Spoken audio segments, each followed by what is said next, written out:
24 जानेवारीला रात्री ट्रॉम्बे परिसरामध्ये सोशल मीडियाच्या माध्यमातून एक व्हिडिओ व्हायरल झाला। याबाबत आम्ही खात्री केली असता इसम नामे इरफान इब्राहिम शेख याने तो व्हिडिओ बनवला होता आणि विजय पांडुरंग सांडगे याच्या मदतीने माहितीवरनं त्याने तो व्हिडिओ बनवला होता।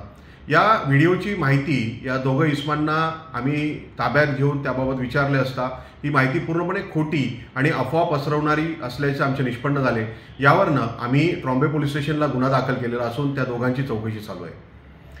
मी नागरिकांना आवाहन करतो की सोशल मीडियाच्या माध्यमातून अशा प्रकारे कुठलेही खोटे अफवा पसरवणारे आक्षेपार्ह जातीय व धार्मिक तेढ निर्माण करणारे व्हिडिओ पसरवू नये आणि असे जर निदर्शनास आले तर याबाबत आपण संबंधित पोलीस स्टेशनला माहिती द्यावी।